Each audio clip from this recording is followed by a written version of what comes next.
And if you can, yeah, connect me. Oh, thank you very much for that. The living up to I'm a dynamic and a fun guy, right? Okay. That's two. One. Before I start, I want to make an introduction. I have two guests here, Raquel Rasuk and Nicole Armstrong. They're from Puerto Rico, and we have a major program in Puerto Rico with over 500 schools involved, and they're two of our better trainers, and they're coming this weekend. We're leaving for Colombia, for Bogota, and the country of Colombia is beginning to adopt character counts, and so I thought they should at least see what we're doing here, but I just wanted to know, and thank you both for being here. Now, when you heard I was a lawyer, did that increase my credibility? I mean, it was just, yes, if we want to talk about values and character, let's bring in a lawyer to do that. That's sort of your first thought. I'm used to lines like, what's black and brown and looks good on a lawyer? A Doberman Pinscher. Or the difference between, oh, that was sympathetic, very good. We're going to give you the Compassion Award in a minute. You know. And why is a lawyer, what's the difference between a shame and a tragedy? It's a shame if a busload of lawyers goes off a cliff. It's a tragedy if 2 seats were empty. So, and I'll give you just one more so you can get it out of your system. And you can feel, okay, he's demeaned himself enough. I don't have to, do it for him. Why is a lawyer like a sperm? Because only 1 in 100 million does anything productive? Okay, So if we sort of get that out of your system and, the reaction of how you do this. But I guess it's really important how I moved, from being a lawyer and a law professor to this thing. And, when you see all the shows I've been on, and it's also impressive until you realize in the land of the blind, the one-eyed man is king. I mean, there just aren't very many people who do what I do. So I get to, be asked to do things because I couldn't find anybody else. But I got involved in ethics because shortly after Watergate, remember that was in the early 70s, I was a law professor at the time, there were 21 lawyers who were involved in Watergate in a bad way. They either committed perjury or obstruction of justice. And so the American Bar Association, who knew we didn't have great reputations before Watergate, says, oh my God, now what are they going to think of us? What are we going to do? And somebody says, I know, they didn't have a course. Right. How would they know not to lie if they didn't have a course in law school? So as a result, the Bar Association says, we're going to fix that up and we're going to create a mandatory course in ethics. And whenever you have a mandatory course, you don't have enough teachers to teach it, right? So every teacher was assigned to teach. I became assigned in 1976. That was about 3 years after this movement started, but okay, I now have to teach ethics. Up until then, I was teaching exclusively what I call the warrior courses: trial practice and procedure, criminal law, constitutional law. My wife used to say, I like to win phone calls. So if there's a competitive, streak in it, it's what appealed to me. And so here I'm assigned to teach the ethics course, and it was just really annoying, because I'd read the code, and I'm not anti-ethical, and it wasn't then. It was just that it seemed to be a non sequitur. As long as you didn't lie, cheat, and steal overtly, what's the big deal? The problem, or the challenge for me, was that very same year, I became a father for the first time. And my son Justin was born, and he had colic. Now this is relevant, because if you ever had a child with colic, you're up in the middle of the night doing this. Either hoping you or the baby goes unconscious. It doesn't matter, but somebody's got to go down. So I'm doing this thing at 2 in the morning, and it's the day before I'm supposed to teach my ethics course. So I'm thinking in my mind, okay, I'm going to teach my ethics course, what I'm going to teach, while I'm doing this. And then it occurred to me, and it was, at least the closest thing I've had to an epiphany. I said, my God, would I teach my son ethics the same way I was approaching it in the law school? The way I was approaching it in the law school was my training. Well, what's the downside risk? Let's do a cost-benefit analysis. No one really knows what ethics is anyway, right? I mean, I graduated in the 60s, and the worst thing was to be judgmental. So since you can't be judgmental, it's like everybody's opinion is as good as everybody else's. You have to be neutral on ethical issues, it's because everybody chooses their own. And I realized, honestly, the total bankruptcy of that when I saw myself as a parent. Was I really willing to raise my son as if there were no rules? There was no sense of right and wrong, that it's just whatever works for you, son? Or can you get away with it? And it really did start me on the road to really thinking about a really hard question. Can you be a good lawyer and a good person at the same time? And the answer, of course, you really can, but it isn't that easy.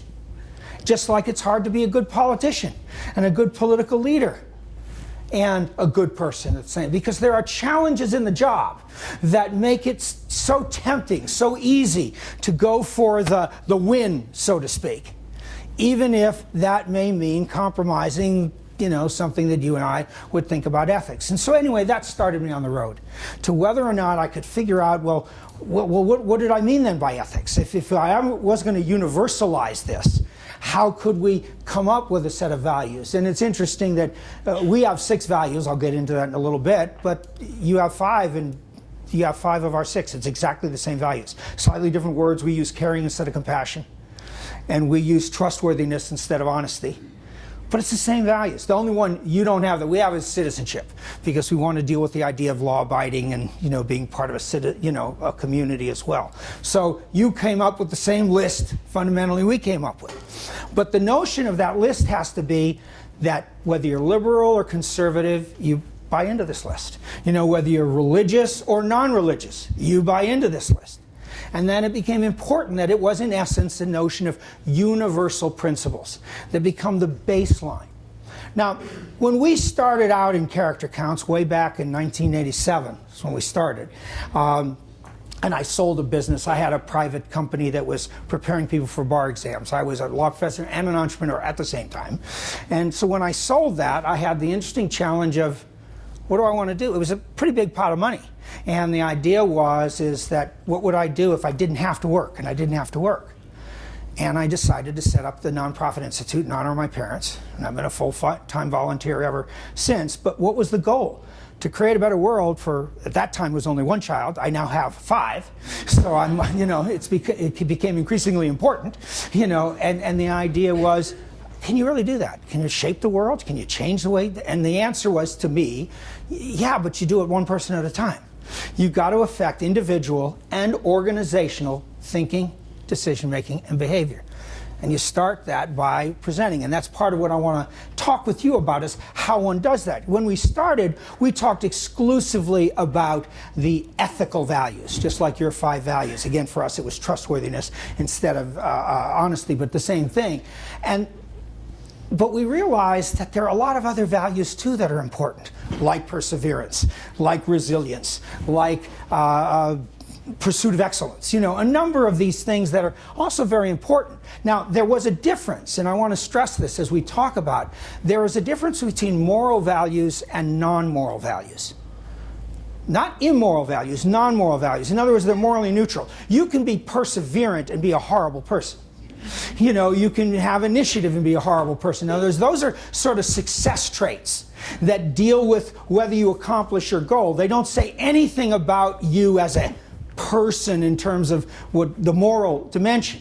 So the moral values, or the ethical values, which is your values, they're all the ethical values that you mentioned, are what is means to say that you're a good person. Remember I said, can you be a good lawyer and a good person at the same time?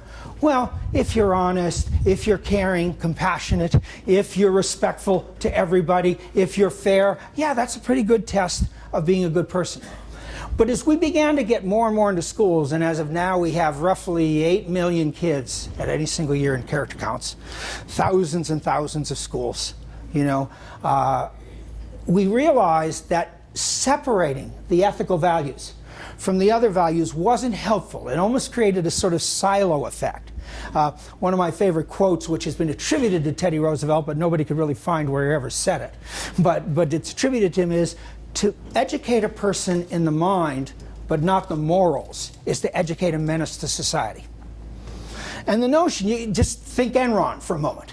Those were very smart people. Think Bernie Madoff.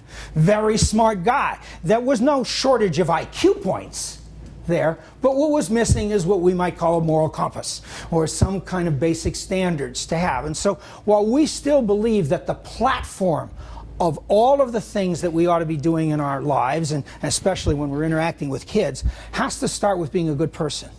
The platform is these values that you have. Just like you now have core competencies, you've come to the same thing, but we also want some of these other things. And so today, Character Counts is a very much more comprehensive program. We have a whole list that we call critical outcomes, and they're in the academic area, they're in the social emotional learning area, and in the character area. So it's not artificially separated. And I'm going to refer to that a little bit as we go along, but more to say that values is still the driving notion. What's a value? Anybody to define, when you think of the word value, what do you mean by that? Yeah. Okay, a value can be a principle, and a principle is very much like a rule, right? I mean, when you say, so it's a statement, do unto others as you would have them do unto you, right? Could be an example of a principle, it's a statement, and it's a value. Any other definitions you might make of value? Yeah, and that's a simpler one, but it's more encompassing. The truth is, a value is any belief that is important enough to you that it really drives your behavior and your thinking. And I say and your thinking because sometimes it just drives your thinking and you feel bad about something, you don't do anything about it, but you're feeling guilty because you have a value that says you should have been working today and you didn't work, right? So a value is a belief. Now, just as I defined competencies or character traits before, sort of moral ones and non-moral ones, there are non-moral values and moral values. The work ethic, for instance. For most people, that's not a moral thing. It could be that I'm, ethically obligated to work hard. It's just, it works better. If I work hard, I get what I need, I get what I want more. It's very effective. What's interesting is when some people take a value that could go both ways. Kindness, for instance, which is part of compassion. Is that a moral value or a non-moral value? Well, it depends how it's used. If you're being kind because you just really care about people and you want to alleviate their pain or have something good happen to them, it's absolutely a moral value. But if you're being kind so you get something from them, like you're kind to the secretary of the boss, or you're kind to somebody when you want something, then it's simply an investment. In other words, there's a difference between whether we use a value instrumentally to get something or whether it is valuable in and of itself, intrinsically. Ethical values, moral values have to be intrinsically valuable. In other words, you have to believe, even if I don't get any advantage at all, I'm going to be kind. Even if nobody appreciates it, no one ever says thank you, I don't get one good thing that ever happens to me, in fact, maybe they walk over me even more, I'm going to be kind. Why? Because I think that's right. I just think that's the way I ought to be. I'm going to be honest, even though sometimes it's to my disadvantage. So it is important to understand as we deal with this notion of values that some of these values get to us in what we think is right and wrong as a human being. And some just what works. If you're running a political campaign, probably one of your values is do what it takes to win. That's really a value. So the idea of negative campaigning doesn't create any tension for you whatsoever. Because if a negative campaign works, and frankly, even if it's exaggerated or not entirely true, if you're entirely expedient, in some sports, as we see with the performance-enhancing drugs, it means I just have to win. That's my value. Whether I have to win honorably or not, that's not is or is not in my test. I want to start out by showing you a few films which just are going to show values in a little different way, and then I'm going to try to be a little more specific and apply it to Chadwick and some of the things you're doing and maybe a few of the things I hope you'll do. This is one that's played a lot on television, so you've probably seen it, but I want you to see it here and we'll comment on it.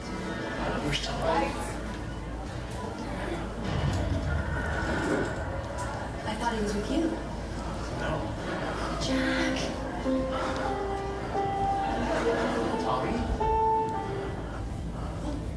Go get him.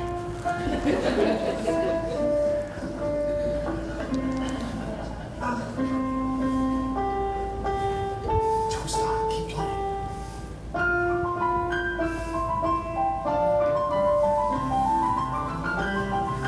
we go. Here's the fun part.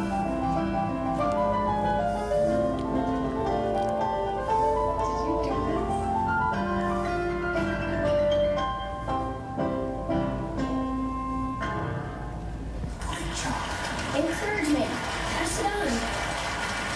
We'll talk about that in a moment. I want to now show you another tape, very different kind. When you walk around the grounds of Gainesville State School, you'll see just about everything you would on any other high school campus. There are students, teachers, a computer lab, and a gym. Except here, the students are convicted criminals. It's an incarceration facility for kids that have violated the law. Each day starts in a tiny dorm room they call home.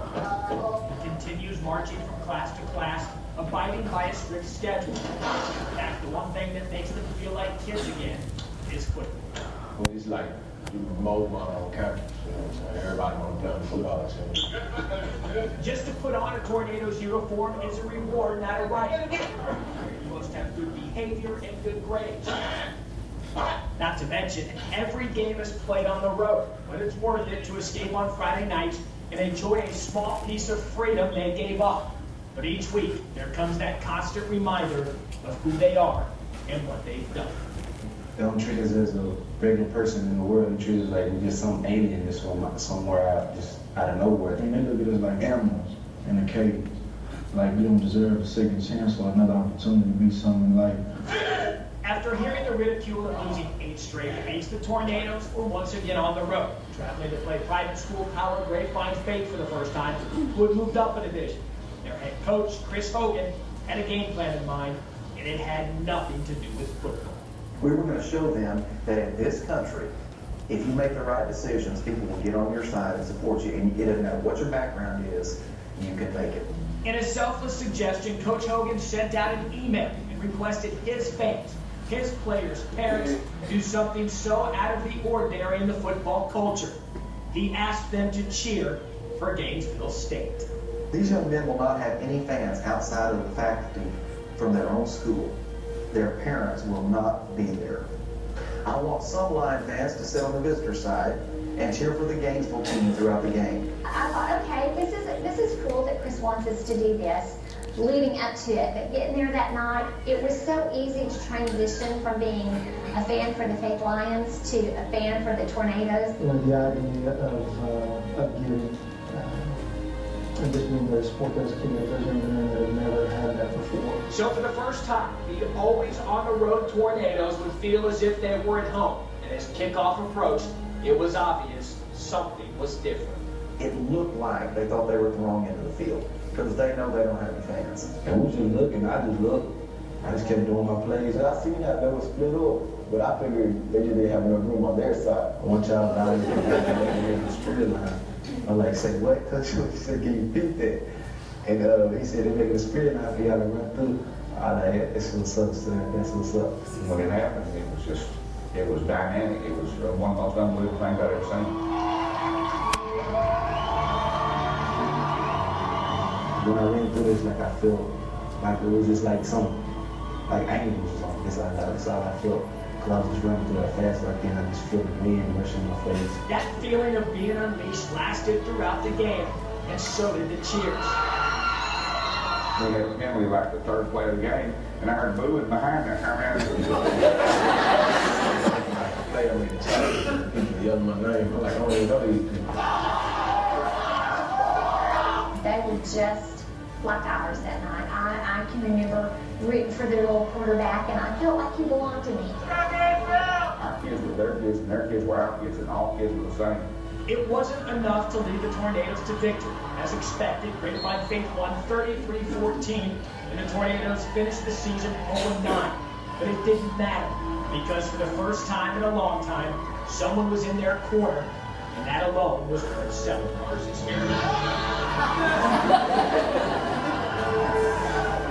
Hey, this is gonna be fun for me. I don't care. I don't care if we lost tonight, man. Cause I was finna do that.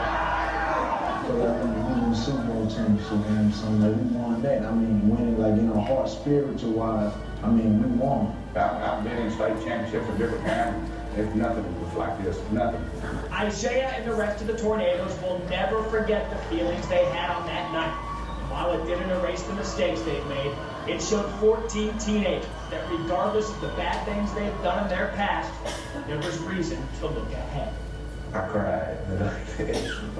when after the game, I went back to my room. I cried. I think that if your family ever thought of me as a God, other people love me too. This is what I was hoping and praying would happen. I hope that it gave him hope. I see the world in a different way now. I mean, I don't just see like I'm the victim no more. With so much love, because I came from a broken home family.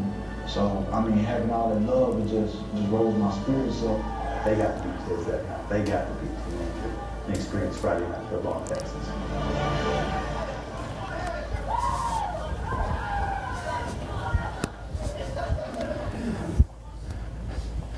Now, the two videos you've seen so far, you saw the concert video.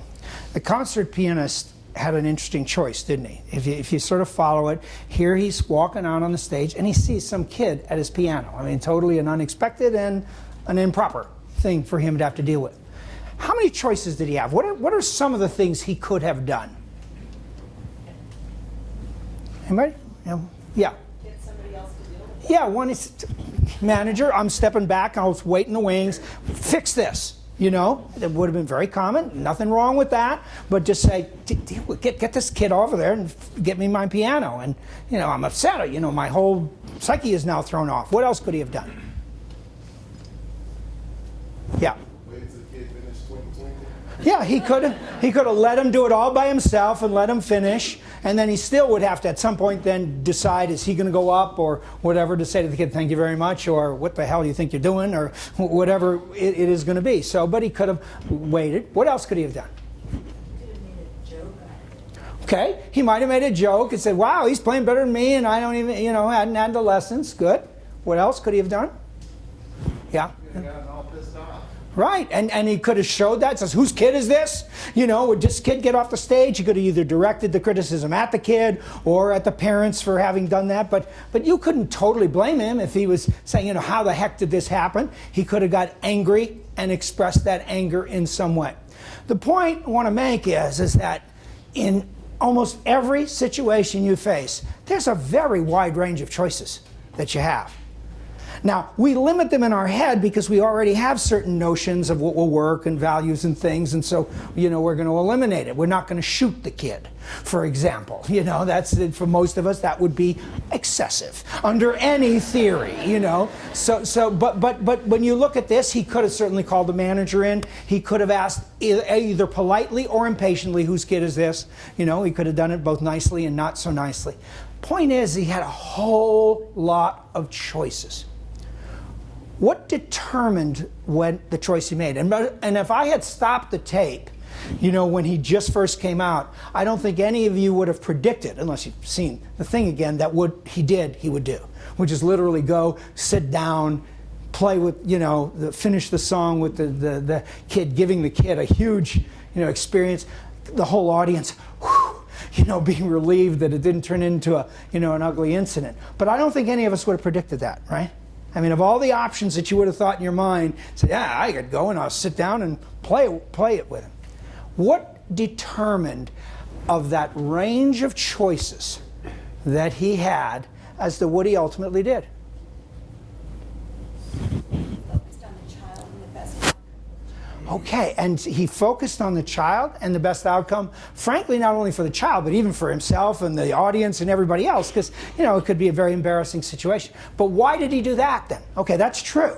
He focused on that, as opposed to he could have focused on, I'm a celebrity, they're here to hear me play. I can't believe that somebody's treating it so lightly that they're allowing somebody to invade my piano, His capacity for empathy. Okay, not merely his capacity, his demonstration of empathy, right? Because capacity just means you could. He did. It's his values. It's his values. His system said, I could get mad, I could not get mad, but here's a kid, let me make lemonade out of lemons. He wasn't genuinely, it's not like he had to repress anger, because he wasn't genuinely angry. Because his values were such, it's a kid. It's a kid that's doing this. It's not the end of the world. This is not going to make it a problem. But he went with compassion. He went with caring. And the interesting thing is, none of the other choices he could have made could have produced as much good as that choice. If there was a critic in the audience, how do you think he would have written about that night? In addition to his play, do you think he would have commented probably on that and would have been favorable? You know, if you were his manager, did you think his stock just went up or down? You know, is it a CNN moment? Yeah, if somebody filmed it, they're going to play it, right? Yes. Well, isn't it possible he could have been motivated by what's going to make me look good It's rather than compassion for the kids? very possible. That is very possible, and we don't always know what motivates a person. But among the things we're going to talk about a value is the value of generosity and assuming good faith in the best. That's part of optimism and positivity. That doesn't mean you're stupid and naive, and it certainly doesn't mean you wouldn't think as you did that maybe this was just a calculated maneuver. Maybe the whole thing was set up. Maybe his agent set it up so he could do this. That's all very possible. And if that happened, your reaction to it would be entirely different, right? If you found out later he made a statement to the press, or you just found out it was set up, your good feelings would immediately dissipate and you'd say, what a manipulative, you know, right? But, so I'm not saying I am positive he was a good person, but he appeared to be. And I'm going to give him the benefit of that doubt. I'm going to give him the benefit of the doubt of good faith. And unless I know or hear anything different, he's entitled to my admiration. How impressive was it you all just experienced in the last couple of days? How many of you know the name Antoinette Tuff? She is the woman who talked down that guy with the AK-47 in the school. He had 500 rounds of bullets. He had clearly mental problems, you know, that were very severe. He didn't bring those bullets, you know, for fun. He, in fact, loaded the magazines in front of her, etc. What quality, if you watched it at all, CNN did a really big deal on it, you know, and did the interview with her. What quality do you think helped her or caused her to engage with him the way she did, which ended up with him surrendering, totally surrendering? Nobody was shot. Nobody was hurt. What do we know about her? What do you think was the operational thing? Okay. Compassion and empathy. Yeah, empathy. If you heard it, or if you heard the 9/11 call, and if you didn't, look it up, you know, on YouTube. It's really quite interesting. I mean, she was very quickly able to empathize with him. She was scared, but she soon said, this is a 20-year-old kid. Now, that doesn't mean he's still not scary as hell, you know, when he's got an AK-47 there, but she saw as a kid, and once she saw his vulnerability, she became compassionate. There was a time she says, I love you, and I'm so proud of you for giving this up. There isn't any question that made a huge difference. She empathized with him by saying, you know, I've felt this way too. You know, I almost committed suicide, you know, last year when my husband, after 33 years, left me. She could have been acting, you know, she could have been just this really intelligent negotiator who knew how to make up a story, and I'm certain that has happened, you know, in the past. But I don't think that's what happened. I don't believe it. I saw her interviewed. She seemed genuine enough to me. It's her values. It's her values. And the value that everybody is worthwhile. It's important. And if you treat them in a certain way, you know, generally better things happen. Now, it's possible she could have done all that and he still could have gone on the rampage and shot her and a lot of other people. There's nothing that guarantees success just because you do the right thing. It's like the statement, you know, don't expect a bull not to charge you just because you're a vegetarian. You know, there's not any correlation with that. It's not, but the fact of the matter is, she did the right thing. And when you do the right thing, it tends to come out better.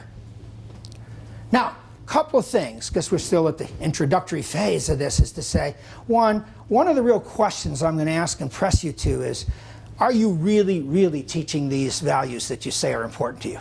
Are you just hoping, you know, that they get them? And every now and then you make a comment or a modeling, but are you as self-conscious about trying to teach empathy or compassion as you are in teaching math or history or whatever your subject is? Because your mission says it's just as important. And so the question becomes not as a criticism. In fact, if there's one sort of mantra I'd like you to think to yourself, and I say it aloud, you don't have to be sick to get better. So the fact that I'm going to be talking about ways that maybe you can be better have a higher batting average, affect more students, make the effect more lasting or more durable, doesn't mean you're not a very good person now or a very good teacher now. But how many of you now think you're a better teacher now than you were 5 years ago? Wow. Were you a bad teacher 5 years ago? If I come back in 5 years, should I hope I'd get the same number of hands? Well, how is that possible? How can you have been a good teacher 5 years ago, but now you're better? And you hope that in another 5 years or even another year you'll still be better, because that's the nature of growth. That's the nature of what it is. That it's the rabbit, if we want to use his metaphor, is always going to be ahead of us. I mean, at least none of us know anybody who does it all the time, right, perfectly, and you can get better and better.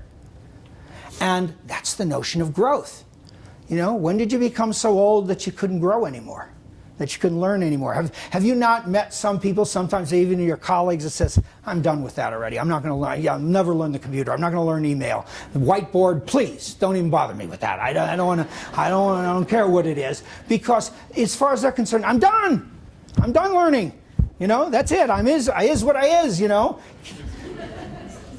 Yet, as long as you're thinking, you can grow. And what I hope we can do with our little time here is I can put you back on the path, because you've been there before, and you're still probably on it to some extent, the path of growth, of personal development growth, to say, how much better can I be? How much better can I be? Not comparing yourself to anybody else, not comparing yourself to in any way saying I wasn't good, but you know what? Gosh, I wish I would have had the presence of mind to do what that concert pianist did. Frankly, it probably would have never occurred to me to do that. But now I saw that. It might occur to me the next time. Now, how about what that coach did? What do we know about that coach? The coach who set up the situation where he invited these kids who were the imprisoned? What do we know about him at all? Yeah.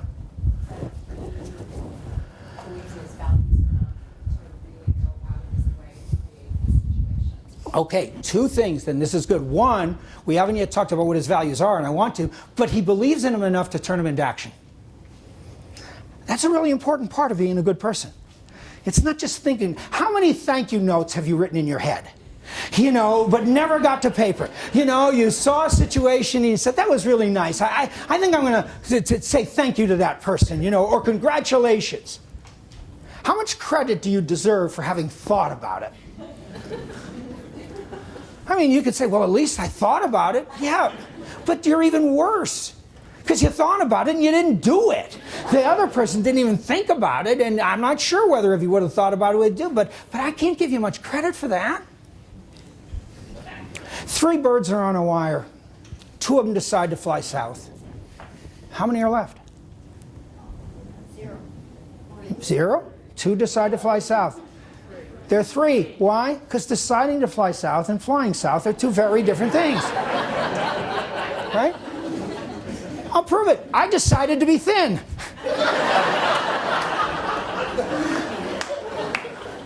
You know? And I want to be thin whenever I'm not hungry. But as a result of that, I find myself very vulnerable to rationalizations. So if I want a donut, I'll get a Diet Coke. It's like somehow you convince yourself the Diet Coke erases the donut calorie. You know, doesn't add to it, but it doesn't erase it. Because we want to be good, we rationalize. Rationalization. That is one of the greatest obstacles to fundamentally good people being as good as they can be. We rationalize. I don't have the time. I really am not the right person to do this. I'm not sure I know how to do it. Whatever the rationalization is. So I want you to know the difference between a rationalization and a rational decision, because it makes a big difference. And the difference is, when does the reasoning process take place? In a rational decision, you reason first, then you come to a conclusion. In a rationalization, you start with the conclusion and you just try to justify it. Right? So a rationalization is inherently dishonest. We could say that, maybe what if, but that isn't what really happened. Yeah, but they don't know that, so we could say that. Now, why is a rationalization so dangerous? At least if you want to be a person of character. Because it's an anesthetic to the conscience. Because if you buy it, if you believe it, you convince yourself not to feel bad. Well, everybody's doing it, so it's not that bad. The stop sign issue, if that's what you're going through, or the 17 miles an hour issue, or whatever. The point is, you can find all kinds of rationalizations. You ever been in a 10 item or less line with more items? Yeah. Of course, most have it. Why? Because it was convenient and nobody yelled at me, and But what if one of your students would have come up and seen you? And you're talking about this value of honesty, right? And integrity. And I hope you talk more about it, more loudly and more passionately than you ever have before. That's what I'm hoping. That will be one of the results of this thing. So you're talking about how important it is. And then they come up and they see you in the market. And you got 13 items in your basket. Now, you think the kid is going to be like crestfallen? No, he's probably going to be delighted. Aha! That's an excuse. Even I can do it now. Look. Mr. Jones did this. Mr. Jones, there's 13 items in your thing. The kid is glad, honestly, probably, yeah. So does Mr. Jones have the temptation to say, well, wait a minute, it depends on what you mean by items. Right? We had a president who did that once, right? What do you mean by... So I call this the fruit group. So we only count it as one item. So you're tempted to now to rationalize still again, right? An excuse.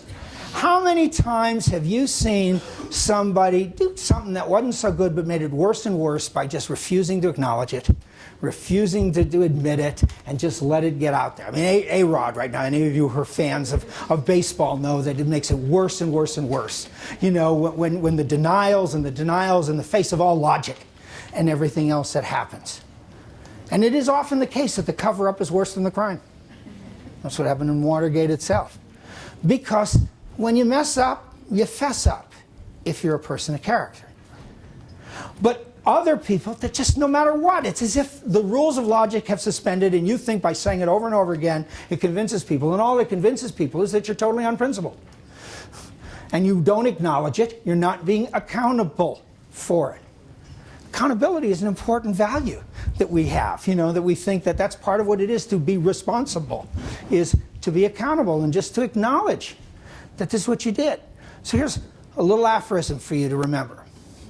Okay? When you're in a hole, stop digging. When you're in a hole, stop digging.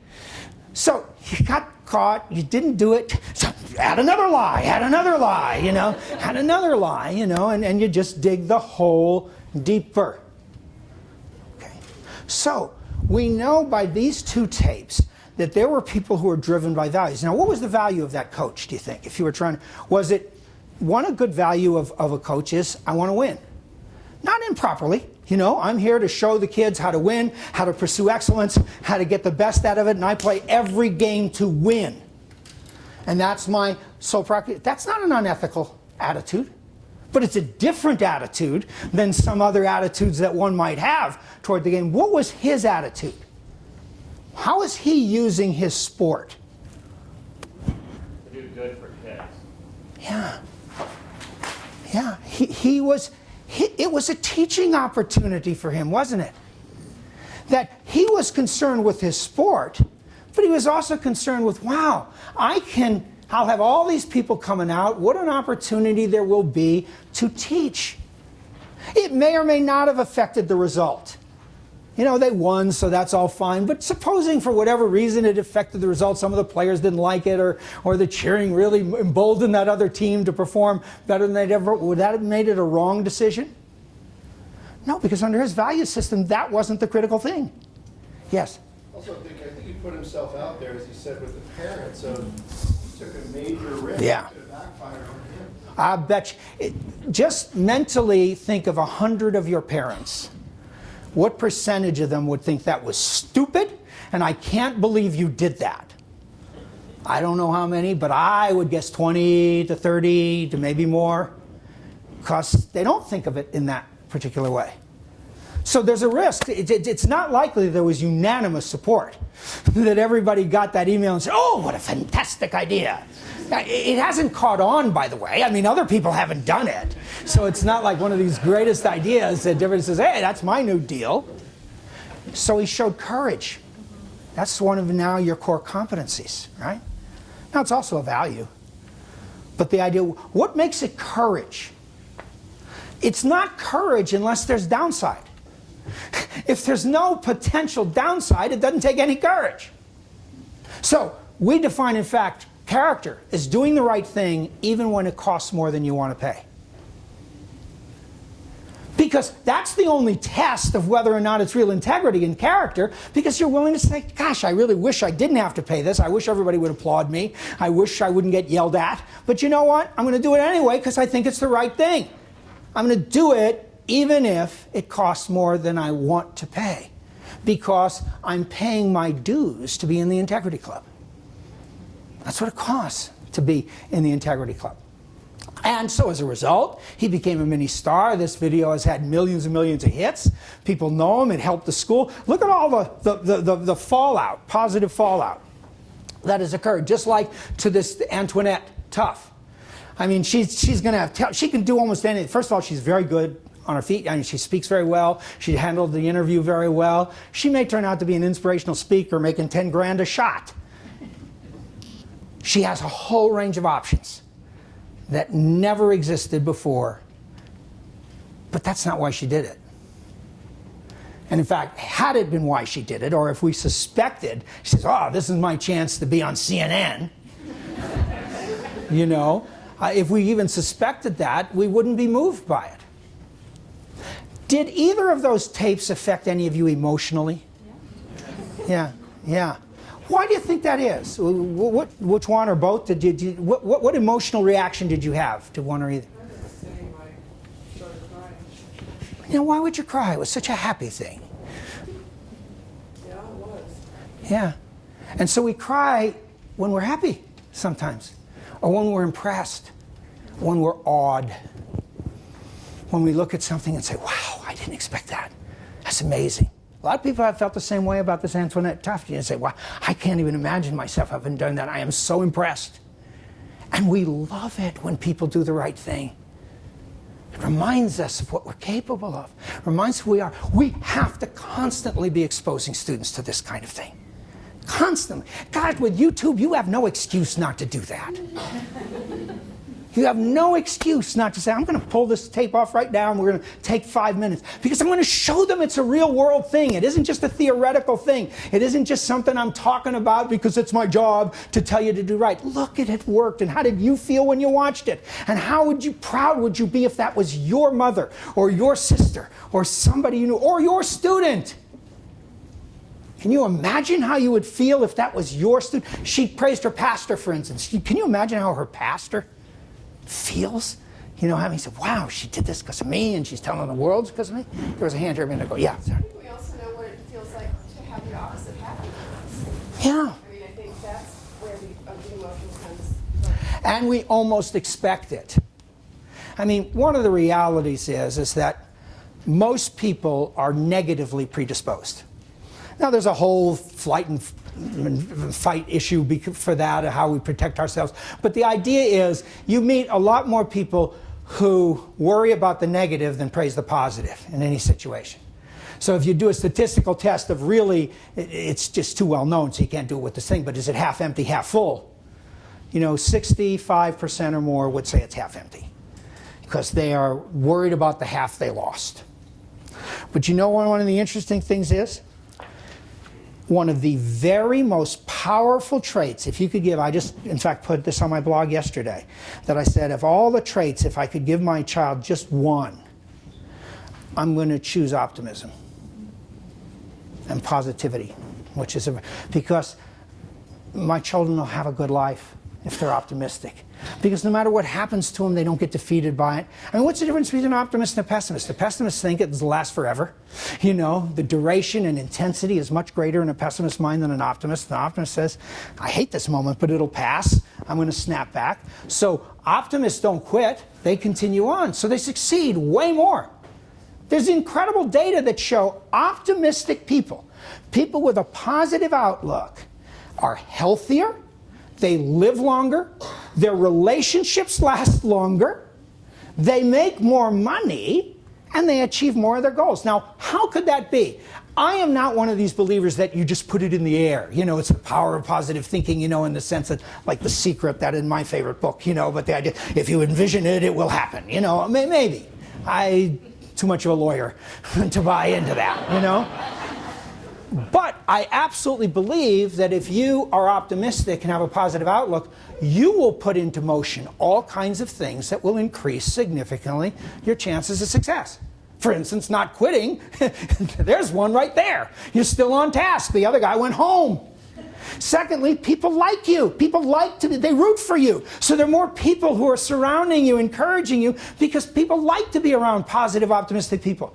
Don't each of you have some friend or relative who it's like, oh my God, they just drain me. You know, the phone conversations, could they suck the life out of you anymore? Because they are living in the dungeon of their complaints. Okay? They are totally in the dungeon of their complaints, and they can't get out of there. And so your choice is to say, it'll be okay. No, it never has been, you know. And so they either bring you down, or finally you hang up and say, I gotta go. So positive people don't have that. Thank God you're with somebody who's showing you the cheerful side. Now, are positive people acting? Sometimes. Sometimes a positive person knows, look, I really don't feel that cheerful. But what's the sense of me bringing everybody else down? I'm not going to bring anybody else down. You know, I'm going to just be cheerful. Can you do that? When you're really not cheerful, can you do? You know, it was an amazing thing, and we haven't found out what it is yet, but if you listen to that whole interview of Antoinette Tuff, she had just moments before got a phone call where she said some devastating news. In fact, she was delayed. The reason she was there in the room when this came in is she was just trying to recover. And she did not say what this was, but she described it as devastating news. But obviously, it didn't control her the next moment when she had to deal with another situation. The interesting thing about positivity is if you act it, you become it. Smile enough and it turns real. Now, why is this relevant? What a gift you could give your students if you could help them become more positive. If you could somehow increase their positivity quotient so that no matter what happens, they know they can endure it. It doesn't necessarily mean they're happy about it. I can endure it. You've seen this on interviews on television, right? There'll be a big hurricane and people's houses are destroyed, and somebody says, oh my God, I've lost everything. I don't know where we're going to go. We have to start all over. And somebody else says, thank God no one was hurt. What a vast difference in that reaction. And both of them are true statements. But the first person became so overwhelmed by the negative aspects of what has just happened that they live there. Whereas the other person said, oh, I hate this piece over here, but thank God my family's safe. Thank God nobody's hurt. Thank God I have my health, or whatever it is. Gratitude is just a form of positivity. Do we teach it? How could you teach it? If you wanted to help your kids become more positive, what could you do? Or is it you either have it or you don't? See, if you believe that, then it's genetic, right? Lucky you. You were born, you got the right cards, you were born with the cheerful gene. Is it a choice? Absolutely. Your predisposition is not a choice. It's whether you languish in one place or the other, whether you stay there. I mean, your most instant reaction still might be, oh my God, gloom and doom. You know, I'll never get in any school now. I mean, the kid gets his first college rejection, for instance. He applies to 12 colleges and he gets the first rejection, and now it's like, oh my God, my life is pieces. You know, I hadn't even heard from the other 11 yet, right? No, maybe that first reaction, disappointment, is natural and you have that, but he says, well, I got 11 more. And you know, maybe it's for a reason. And maybe if I don't even make these colleges, what else can I do, right? And they make the best of things. How could you teach it? Anybody have any theory? I mean, is it unreasonable for me to expect you, if I sent my child to this school, could I expect that collectively you would have some influence on my child to increase the likelihood that my child would be positive and optimistic? What could you do? I had a friend once when I was in college and was feeling very blue a lot. And she said I should make a list of before I went to sleep every night, either write it down or mentally just think of 3 things that were great about the day, or 3 things I was grateful for. And I started doing it every night for most of my life, you know. I just go to bed thinking of 3 things that make me feel good. And it transformed me, at least then. And I do that with my children as well, you know, and I think that's a way to... Do you do it with your students? I don't have students Oh. here. That's not what I do here, but with kids in my life, I do that. Okay. Because, one, that is a proven technique. Proven. I mean, evidence will show that people who sort of, at first you force yourself, you know, just like you force yourself to exercise. There aren't a whole lot. Some people really love exercise. I really admire them too, you know. The endorphins, give me those endorphins, you know. I'm going for it, you know. I'm a happy camper. It's not really happened to me, you know, whatever. But I get that there's some people who, in which case, you lucky son of a gun, you don't have any conflict at all about, you know, exit. But since I view it as, oh my God, you know, and a burden. But the fact is, you still force yourself to do it. And if you do force yourself to do it, you get the benefits of it. And gratitude is forcing yourself to think about the good things. It's that easy. Now, how could you do it as a teacher, though? Now, you know, you're doing that sort of at home and whatever. Yes? I have my students do a simple visualization. They visualize a ball, a rubber ball hitting a wall. And what does a rubber ball do? But it bounces off. And so I teach them, well, when you hit an obstacle, don't just die, don't stand there and stop. Bounce off just like that ball would. Good. And that's actually not gratitude but resilience, which is another very, very important quality. And I think that's a great way. So you gave them an illustration, you gave them a mental picture, you gave them a tool. I'm not saying you should do this, but just think for a moment. Whether you're in the upper school, middle school, or elementary school. If every one of the teachers said, I'm going to start each day, write something you're grateful for. Students would be exasperated and say, oh my God, it's stupid. But do you know what? It will become a habit. It will become a habit. And if they make a comment, say, okay, and what's the good side of that? You know, okay, what's good? I mean, it is as easy as just helping them articulate and put their mind away from the dungeon into the positive things. There isn't any question that if this was a significant outcome that you wanted, and why might you want it? Because it'll help your kids become happier, better, more successful. You'd say, I've got to do it. Now, part of it is monitoring yourself. How many times are you reinforcing negativism? By what you're saying, how you're reacting, what you're doing, and everything else. So, the first thing is, let me start with me. I want to show you this video.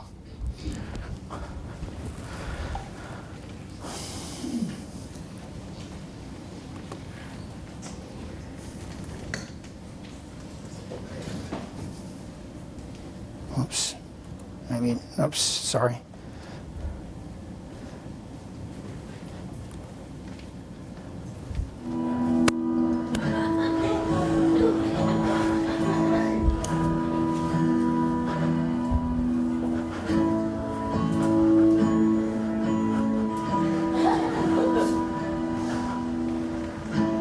Looks like rain began today.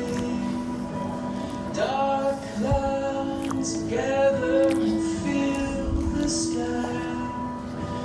Don't know how to talk to you, just know how to say goodbye.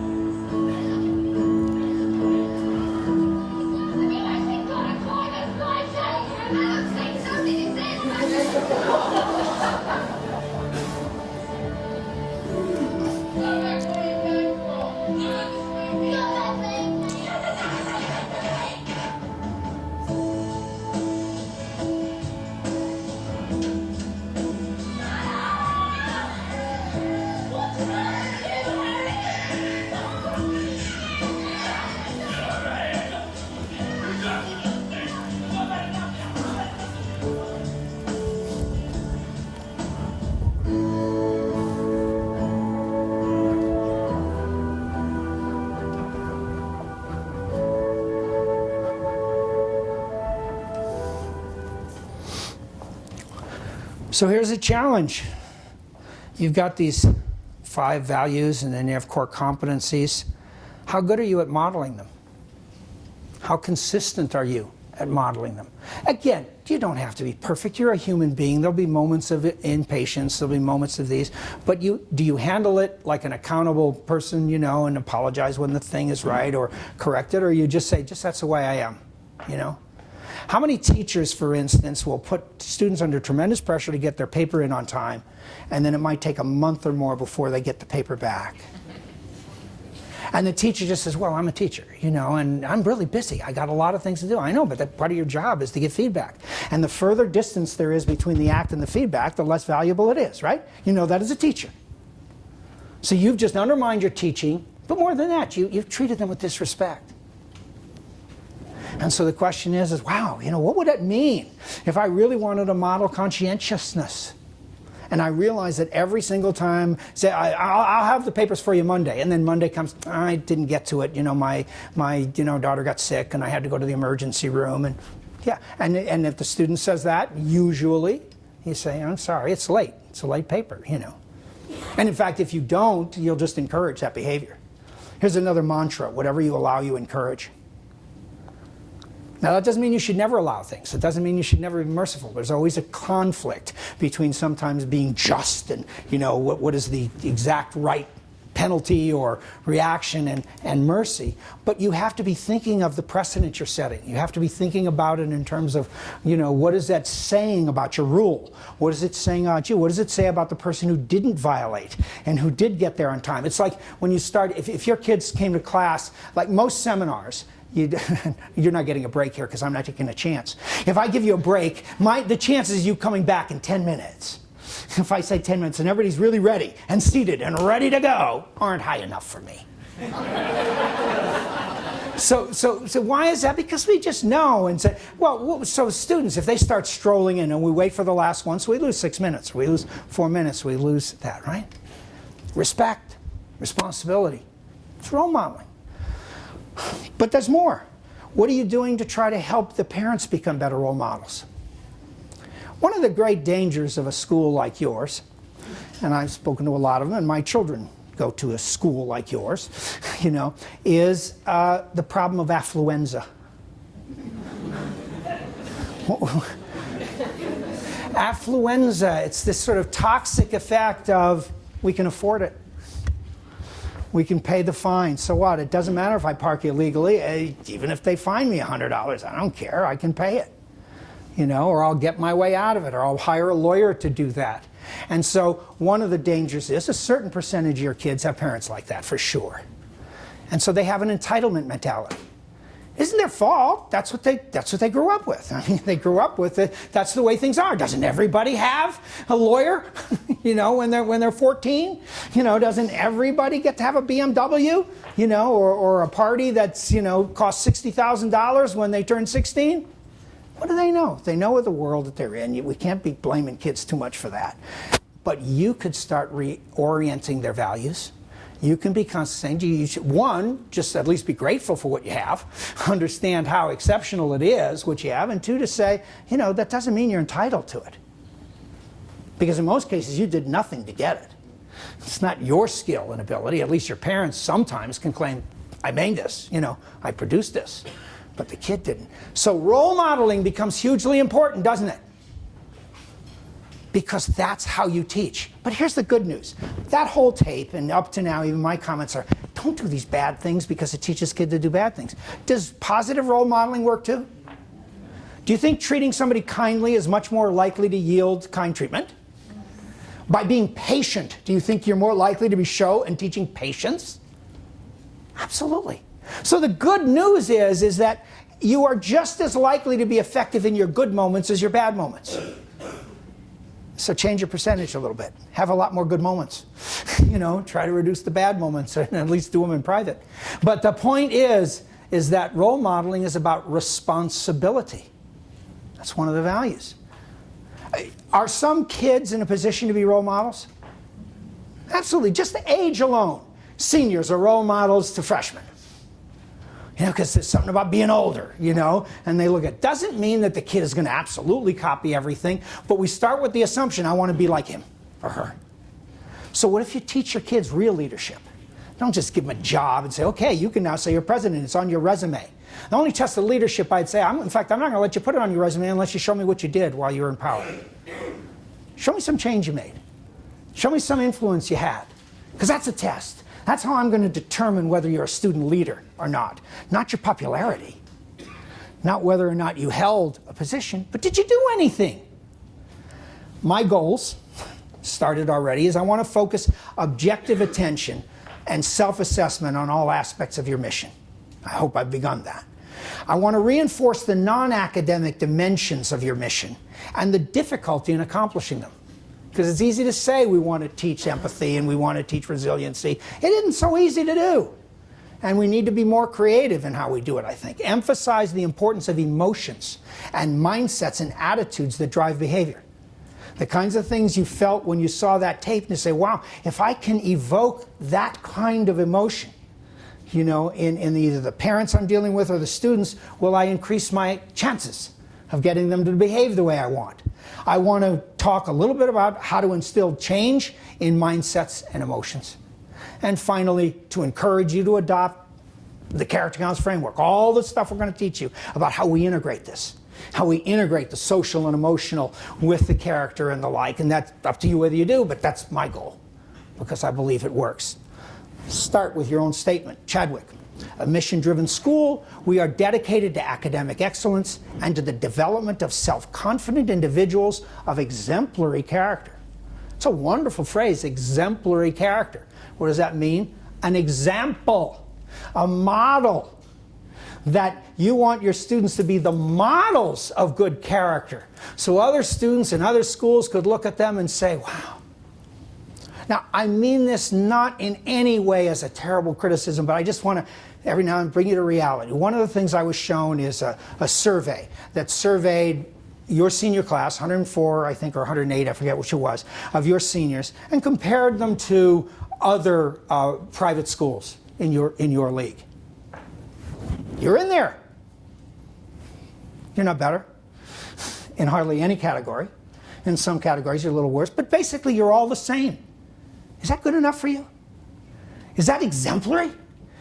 If you really want to be exemplary, it's like, you know, I aspire to do better than that. Why is it that when we take these other 25 schools, you can't really distinguish in any meaningful way our students from students of other similarly situated schools? Now, that's still a good performance. Don't misunderstand me. You don't have to be sick to get better. But you said you want to be exemplary. Average is not exemplary. And so the question is, what would it take if I wanted to push it another level? And really say, what would it take if I really, really wanted my students to be of exemplary character? I didn't just say it. We don't just put it on the wall. But at the end of the year, I'm going to sort of assess what's important to me. I do a lot of work in sports, and I used to be on the board of the National Association of Basketball Coaches. And one of the surveys I did for them is I asked, and we had Division I coaches, Division II, Division III, you know, so the whole range, and high school coaches. And I asked the question that if at the end of your term as a coach, let's say you've been coaching for 20 years or so, they said, we're going to do a tribute to you. We're going to do a testimonial. But we're not sure which way to go. You've been fabulous, and you've won more games than any other coach in our conference ever. You've developed all these different theories. And one testimony could be, let's just talk about all those differences you made, what the impact you've had on the game, and the number of victories. Yeah, that sounds pretty good. What's my other choice? The other choice is very different, and somebody suggested we just call in the students who you had the most impact on. Sometimes these were not the best players at all. These were just somebody who maybe became a doctor because of something you did or said, or didn't get into trouble because of this or that or the other thing. But basically their testimonial will be, I'm a different person and I have a different life because of what you did. Which one would you want? Okay. Well, it shouldn't surprise you. They acted as most of you did. Over 90% said, give me the second one. But you know, there was a correlation. Less of the Division I coaches said it than Division II and III. What does that mean? Because in your Division I coach, the competitiveness is more extreme. The importance of winning is more extreme. The chances of losing your job if you're not. And so there's not always that much room to worry about the character of your athletes or whether you've helped their lives. It's how are they helping the team. And if you only look at whether they're helping the team, you're going to take one approach to the way you're a coach. And if you're looking at whether you can help them, it's another way of looking at that. And so the idea is to say, if we really want to create kids of exemplary character, okay, what's your scorecard? Why don't you write it at the end of the semester where you think you did pretty good? Put the names down, you know, and say, how did I do? And then maybe in 5 years, you know, if they check in with you. And by the way, that's a way too. If you really had impact, they will check in with you. You'll hear from them. If you were just one of the people they passed through the day, you probably won't. But would it be important to you to know that you really affected lives? Henry Adams once said, a teacher affects all eternity. You never know where his influence stops. A teacher affects all eternity. Because whatever that student did or said in his relationships moves forward and moves forward. And you are so lucky, and I am lucky because I consider myself a teacher. We are the luckiest people in the world because how many people do you know have jobs where you can make a difference every single day? Where you can make a real, meaningful, and enduring difference. Now, the problem is you don't know when that moment happens. You can't always pick it. It's sometimes accidental. It's a propitious moment that just occurs, but you reacted in a way and somebody watched you, and you didn't even know they were watching you. So you don't know when you're affecting the life of a child always. But if you behave as if I might be in everything you do, you think you'd improve your odds? You think, again, your batting average goes up by saying, you know, if somebody was watching me here, if they were doing this, good, they would have learned a lesson to the way I dealt with grief, or the way I dealt with frustration, or the way I dealt with, you know, whatever it is. So the notion is, if you want people of exemplary character, you've got to do a hell of a lot more than put it on the wall. And when you're disciplining them, mention the words. Now, it's not your exclusive province. Hopefully your parents are working on this too. But sometimes you are the only one who's working on it. And again, you have to assume you are. Don't say, well, I'll only come in when I'm needed. I'm on the bench, but you know, if you need me, I'll come in and be a good role model. No. Do it as if that's the only role model they'll ever have and they'll ever see, and you're going to affect a lot more lives. So honesty, respect, responsibility, fairness, and compassion are the core values that are fostered and modeled in classrooms and co-curricular activities. If I asked your students to give you a grade on that, and I said, okay, what grade do you give this teacher in this class for, you know, fostering and modeling all the 5 values? I'm sure you'd do pretty good, but you're probably a B student. I don't know too many of you that would get A's, straight A's. Why? Because you're human. I'm just asking you to ratchet it up a little. Because the payoff is so great. It's like if you knew that there was an investment that would pay off 3 to 1, you'd find some extra money to invest in that, wouldn't you? So, you know, I'm going to find some more money. I'm going to invest more money in that. I'm getting a 3 to 1 ratio. Nothing is more rewarding than touching the life of a young person in some positive and meaningful way. And you have the rules. You have the values. You're told that you're supposed to do that. What do parents really want? Parents want their kids to be healthy, obviously, you know, and that means emotionally and physically. So you have some responsibility for that. So all the concern about bullying and that kind of thing is part and parcel of that. They also, you know, eating habits, nutrition. There are things about health. Can you have an impact on the health of your students? Absolutely. You don't control it, but you certainly influence it. You can influence everything from the way they think about food and body type and themselves and eating habits to whether or not they are going to be subjected to bullying and bad behavior, or whether they're resilient enough to deal with it if they are subjected to it. So I'm going to ask you to think about ways in which, if this was a longer workshop, this would be a time I'd put you at a small table, you know, and say, okay, what are all the ways that you could start to promote, you know, students being healthy, although I'd wait till I give you all 4. Parents want their kids to be happy. That's a big deal. They always say, have a good life that gives them happiness and fulfillment. Now, the problem is parents often have an incredibly skewed view on what that is. You know, they'll be happy if they get into Harvard. Such a low correlation. They will be very unhappy if they don't, if you've put so much pressure on it. And so the most they could be is not unhappy. Are we helping parents understand what it is to be happy? and what it means for the kids to be happy? Now, if they're happy by never doing schoolwork and being lazy and marauding and pillaging, no, we don't let them do that. But at least let's start, and are we giving them a healthy perspective of what happiness is? Kids think of happiness as fun. And they hope that they can take fun and pleasure, those two things which are sensations by their nature, and extend them out and I'm happy. The problem is it's like drugs. You have to do it back to back to back to back, you know, because it doesn't last very long. You know, the same thing isn't funny all the time. Happiness is a different state of mind. It's a much more serene state of mind. It's about contentment. It's about feeling good about your life and who you are and where you're going and the people you're with. I don't know that students have enough guidance from you. And just a simple discussion on what happiness is, you'd be amazed at how far they will come in that discussion to understand, I guess it really isn't how big my house is or how much money my dad makes or whatever it is. Because guess what? There are an awful lot of miserable rich people. And there are an awful lot of miserable poor people. Turns out, whether you're rich or poor has very little to do with whether you're happy. Amazing. It really does. It has very little to do with whether you're happy. Because happiness is not getting what you want, it's wanting what you get. And that ability to do that is there are people who can do that. Parents also want their kids to be successful. That's important, one, because it reflects on them. There's a lot of ego in that and a lot of self-interest in that. You know, you represent me, and I don't want people to say, how'd you raise that idiot, you know, who can't, do something.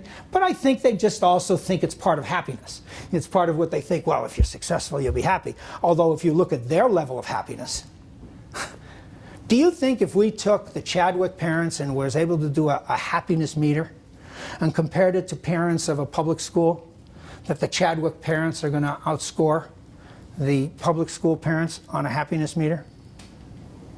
I don't know for sure, but I bet they won't. In fact, the more you have, the more you think you need.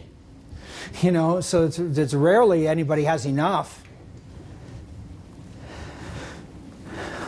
They want their children to be good. The problem is, I think it's in this order. Do you want your children to be good and then happy, or happy and if possible good? Because some children, unfortunately, are happy doing bad things or silly things or non-productive things. What we have to do is make that desire to be good right there after healthy. Healthy is always going to be the first. I mean, that's the nature of your parent. You want your child safe.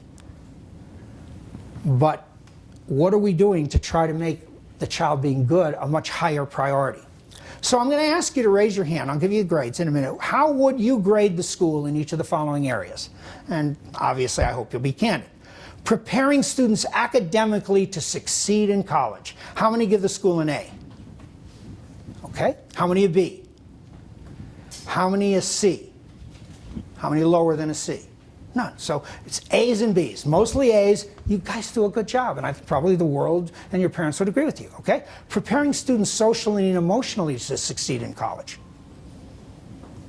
Because, you know, just succeeding in college doesn't mean you get in or you get good grades, right? There's some who are miserable, etc. How many of you give an A that you're preparing them socially, emotionally for college? How many a B? How many a C? That's okay. Notice at least it's moved down, right? Not nearly as much given an A, but most of you still feel pretty good. We deserve a B. Okay. Preparing students socially and emotionally to develop and maintain positive, healthy relationships. Who they choose as their friends, who they choose as their mates. How many give it an A? How many a B? How many a C or lower? Okay, just a few. Are you Bs at all interested in what it would take to be an A? You know, what we do if we wanted to school. How about teaching students to think critically? How many give an A? Yeah. How many a B? C or lower? Almost no one. You're doing good. Instilling a desire and commitment in students to always do their best. How many give an A? Okay. B, C or lower. Okay. Instilling a desire and commitment in students to be honest and honorable in all their relationships and transactions. Not that you just said it. I want what grade you're giving in actually instilling the desire and commitment in the students, so that if I, Could open up the student, that's what he wants, okay? How many give you an A? How many a B? How many a C or less? Okay? Teaching students to deal with stress. How many give the school an A? Okay, almost no one, one or two. B, C, or less. Okay? Could that, now is that important? Does that make any difference to everything from their well-being to their success? No, it's not just a feel-good, nice thing. It's really an important thing. Do you think there's things you could teach to help them deal with stress? Are there strategies that work? Probably. Teaching students to effectively deal with depression and other serious negative emotions. Teenagers are bound to be depressed and have negative emotions at some time, right? In fact, you worry about the kid who never has because he'll have that, crash sometime in college, right? But are we teaching them? How many give it an A that we're teaching our kids, it'll come, but we can teach how to deal with it? B, C or less. Okay. Instilling or strengthening this trait of perseverance. So we really are instilling that trait. And our students, I'd match them against any other students, they're more perseverant. How many give an A? B, C or less. Okay. Instilling or strengthening the trait of resilience. The bouncing ball thing. How many of you are doing something where you say, I think my students are going to end up, as a result of their interactions with this school, much more able to deal with and rebound from tragedies? How many give the school an A? B, C or less? Okay. Instilling or strengthening the trait of optimism or positivity. How many give the school an A? A B, C or less? Okay, a lot of people didn't vote on that one. That's very interesting. I guess you didn't want to appear to be a pessimist.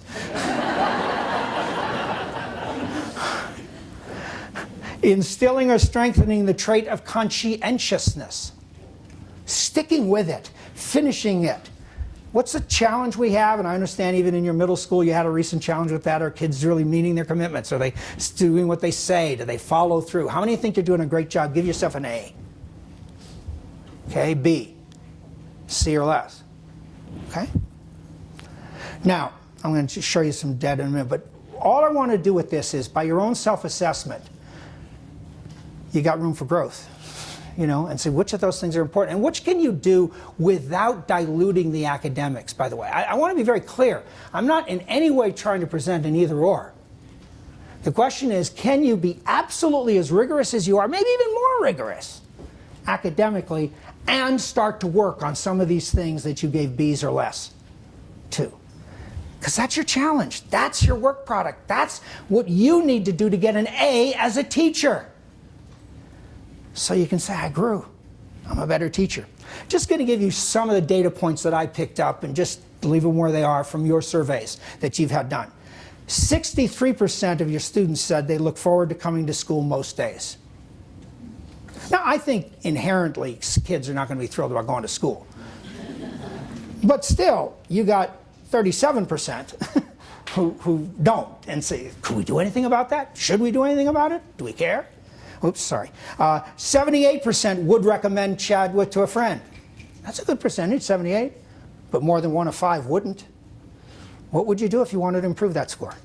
What is the things that are keeping those 1 in 5 from doing it? 88% rate their academic experience as good or very good. And it's clear that's one of your strengths. I mean, all your own votes and everything said that. 65% say teachers are open to a range of student views and opinions about the material they teach. Now, these are seniors. Let me be clear, this is a senior class that was done. But wow, is that it? Are you happy with that percentage? 65% say that you're open? Now, of course, they're talking about the other teacher. It's not you, but if you can project for a moment that it might be you. 68% say the school helps students learn from their mistakes and failures. 42% said they study 10 or more hours per week outside of class. Now that's compared to 31% on the national average of comparable schools. That was one of the few areas in which you clearly outperformed.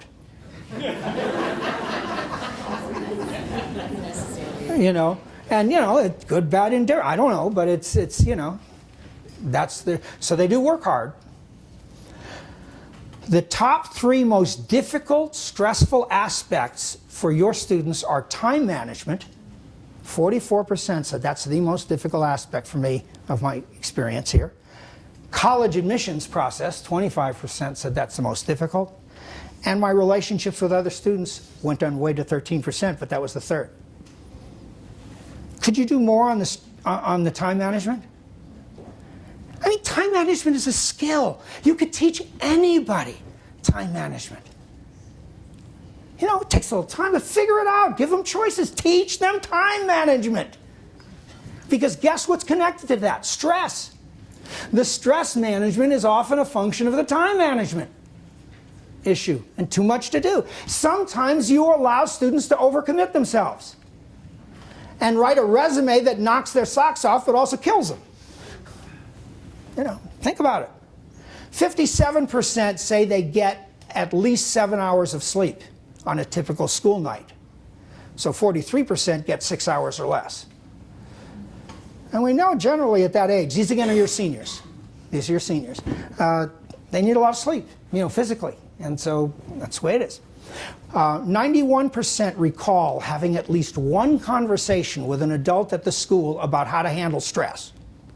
42% said they often have had such conversations.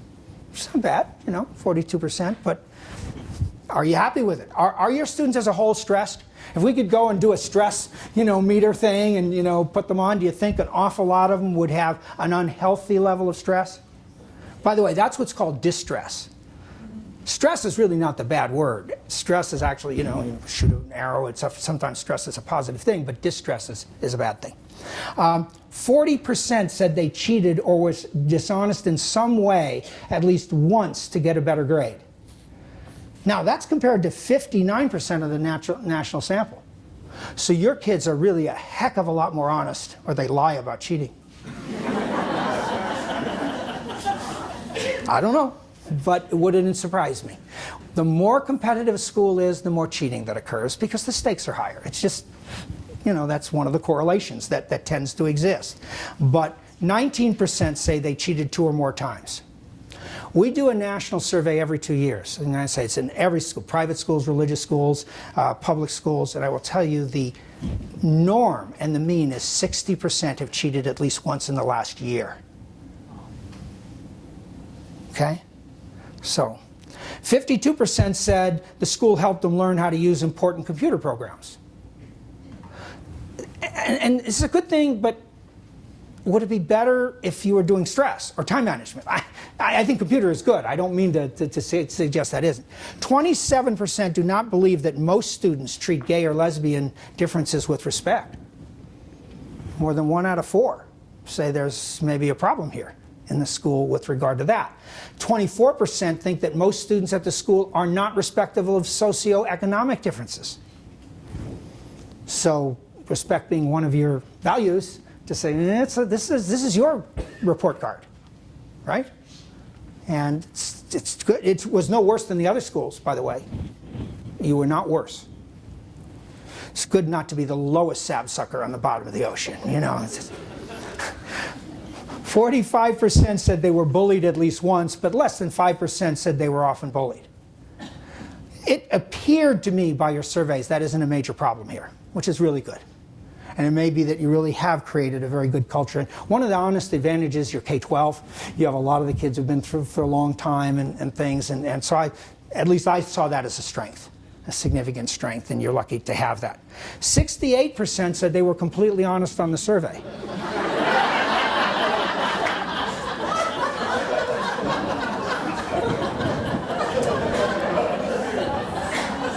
So the rest said they were mostly honest. Now, mostly honest means I lied at least once, right? Now, the people who wrote the survey tried to minimize that. Well, that's kind of typical. You know, yeah, it's typical among liars. You know, 33%, you know, will lie even on an anonymous survey. And all that is every piece of data you've heard is understating the problem. We don't know exactly which problem or to what extent. But what are they going to lie on? The little stuff? No, they're going to lie on stuff that they might be judged against. So it's worse than it seems. And the fact that we can't even get them to answer the survey honestly is a little troubling. 67% of the students who report being under high or extreme pressure said it came from their parents. 48% said it came from their teachers. And 82% said they put the pressure on themselves. You've got to work more with parents to teach them that their kids already get it. They get the pressure thing. They know it's important. You are not helping when you pile on, and whether it's in the most extreme cases that lead to suicides, which is horrible, or just plain dysfunctional, immobility. Your parents as a whole, affluenza parents as a whole, think they're doing good things when they put too much pressure on kids. It's one thing to hold high standards. It's another thing to encourage them to do well. It's another thing to help them clear the path so they do well.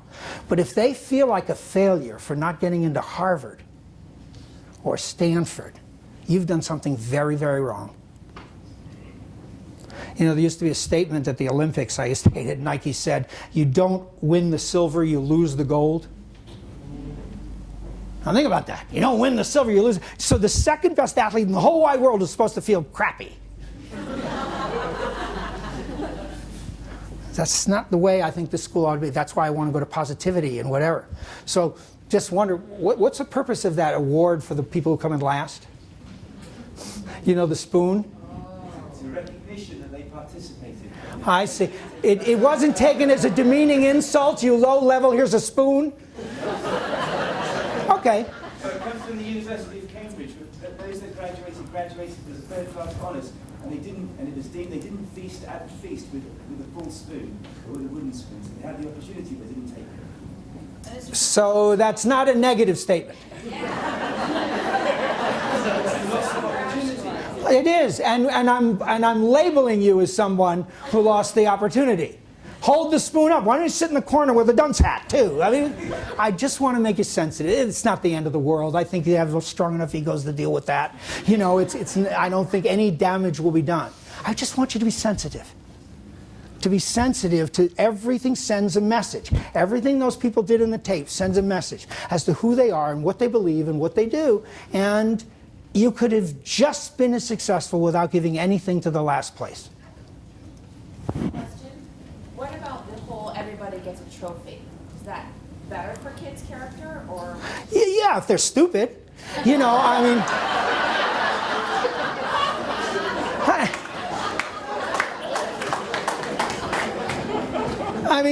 The fact is it's a joke, and kids know it's a joke. A participation trophy means I showed up. They're not stupid. If you don't want to make demarcations of most valuable player, and I think that's sad because some people still did an extraordinary job, then don't do it. But it's stupid.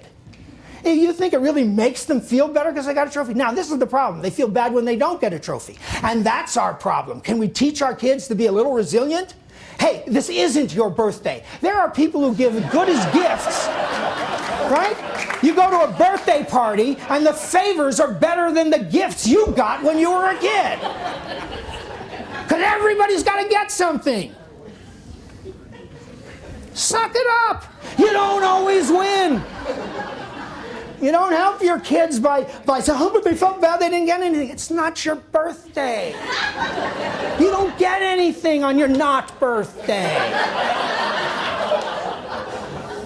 Just me. I don't know, So, again, we look at your goals. Academic excellence, development of exemplary character, self-discovery through experience. Now, I want to point out, these are of a different order. The first two are really magnitude values. The third is a technique. And you can believe in it. I'm not against it. But it's more of how. It's a style. We believe in that. And so I think it isn't parallel to me, but that doesn't mean it's not important. I think the idea of that's the way we show. And that's the way you're going to have to teach these other things like conscientiousness. Just looking at this whole list of things you say you want to do, and it's a wonderful list. It's very similar. We've published now what we call the model standards for academic, for social, emotional, and character development. It's a wonderful set of standards. In fact, I hope some of you will go to our website, download it. You'll have this checklist of all the outcomes you want, and they're very similar to yours. But how are we doing? How are we doing? Do we really know if kids, if I tested kids, do they know the core values? For that matter, if I tested the faculty, what percentage of you could list your core values? What percentage could list the core competencies? I think probably a high percentage, but shouldn't it be 95? Anyway, reading and understanding the feelings and perspectives of peers, adapting behavior to match the needs of a situation, resolving conflicts. These are different orders of things. Some of them are cognitive, and they're cognitive skills. Others are really skills. They're interpersonal skills on how to do. Both can be taught, but they're taught in different ways, right? You teach conflict resolution very differently than you're going to teach critical thinking skills or analytical skills. Anyway, if you just look at the whole list, and here's another one of your lists. It's interesting, the elementary school makes the list. All of these come from the elementary school, but I'm sure you want them in the middle and high school as well. They're just more elemental. And so they listed it. But all of these things are wonderful things. But if I ask you to grade yourself on each one of them, then it's saying, you know, you're getting A's, close to A's, B's, what are you getting? There are actually 4 kinds of outcomes I want to make you aware of. So as you try to now do a better job of trying to achieve all of the goals of the institution, 4 different outcomes. Some are just knowledge. Kids have to know certain things. It could be knowing information about the war or civil rights or whatever. It could be knowing a technique. That's knowledge too. Knowing a technique on how to do something. But that's a big category. I want you to know stuff. And we're using know in a slightly broader term than Bloom's know, which only means, you know, to understand a little. We're saying they really know. So it's embracing a little higher order of that. Skills. What are skills? They can do things. Knowledge is what you know. Skills is what you can do. Can you manage stress? Can you manage conflicts? Can you whatever? Okay? Values, beliefs, and attitudes. What do you believe? What do you think? How many kids do you have to say, I'm just no good at math. I've never been good at math. I'm no good at languages. I'm never good at languages. And they believe that. That's a self-fulfilling prophecy. If any of you are familiar with the work of Carol Dweck and the notion of the growth mindset, a lot of research shows that people limit themselves by those kinds of beliefs. I was one of them. I was bad in languages and bad in math early on, so I never pursued them. Now, fortunately, I was good in some other things, so that weakness didn't kill me. But what the growth mindset says is work on the thing you're bad at. That will make you stronger and better. You know what doesn't kill you, make you stronger? And everyone is capable of being competent. And everybody is capable of even some level of mastery, of even the things that come hard. But try to get your students not to have this fixed mindset, this is my talent, this is who I am. It's effort. Effort makes all the difference in the world. And finally, traits, characteristics, and attributes. So what's the difference between a value and a belief from a trait? A trait is how you are as a person. I'm curious.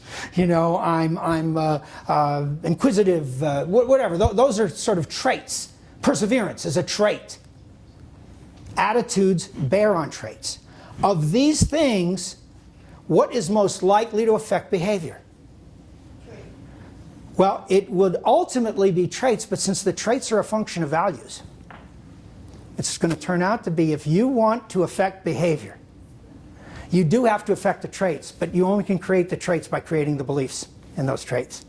So somebody won't be perseverant, won't be resilient, you know, unless he believes the bouncing ball and all of that stuff. So your most powerful area as a teacher, if you want to have the greatest impact and success, is try to diagnose and deal with the values and the beliefs and attitudes that are going to lead to the behaviors that you want and the way of dealing things that you want. And that's how you begin to figure out your teaching strategy. You go backwards and saying, okay, what do they have to know and believe in order to do this?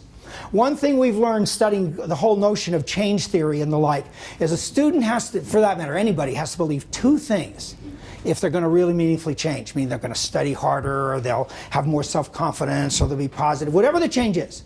1, they have to believe it's worth it. They have to believe that whatever it's going to take to get there, that's really worth it. And secondly, they have to believe they can do it. They have to believe it's possible. Most people, like me, fail on diets over and over again because I'm unsure of both. I don't know if it's really worth it.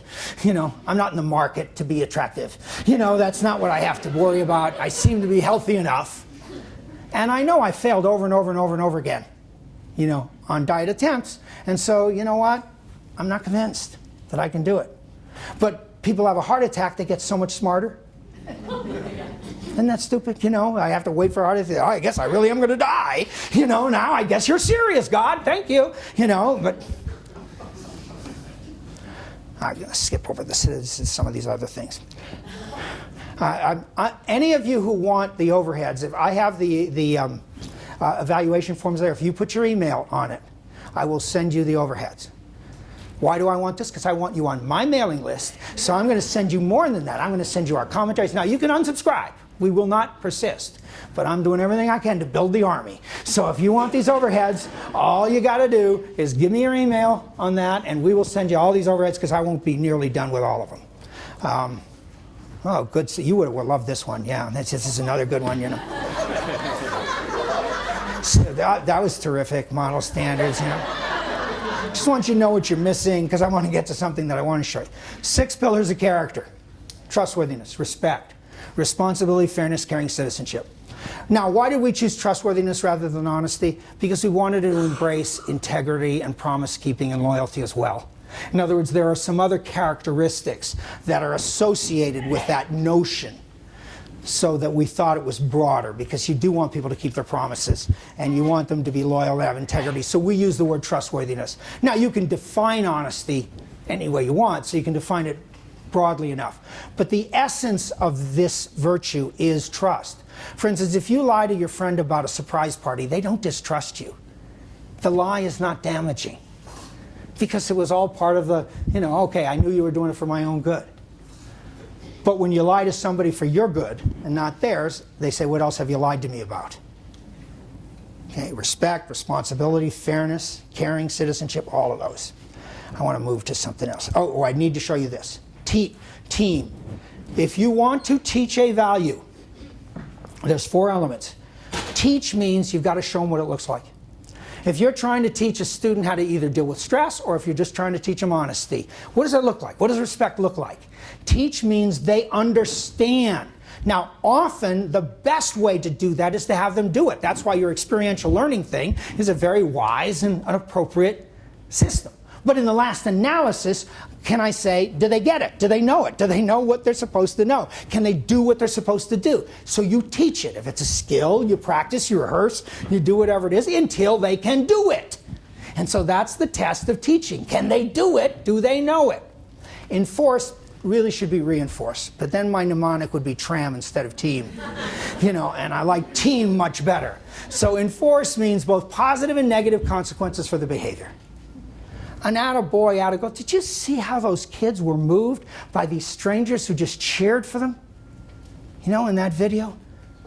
Just cheered for them, and they were asked to cheer, and it uplifted them. It was one of the highlights of their life. You can do so much with positive reinforcement, especially if you don't use it all the time. And that's why, you all get an award. You're all the best students I've ever had. Advocate means take a position. This is who we are. This is who you are if you go to Chadwick. This is who we want you to be. This is how we are as faculty. We are better. We're exemplary. Not because I'm boastful, but because I will not settle for less. I want to be 10% higher than any of these other schools, you know, on any of the next tests, because darn it, we care more. And we can do it. It's not impossible. It's only a matter of devotion time. And finally, model it. Are you really going to be demonstrating it? It's like the story of this father comes home and this kid has a set of magic markers, all different colors, and he says, that's terrific, son. Where'd you get those? He says, I took them from school. He says, are you allowed to do that? He says, not really, but I needed them for this project. It was really a stupid rule. And the father says, I can't believe you did that. If you needed them so badly, why didn't you ask me? I would have taken them from the office.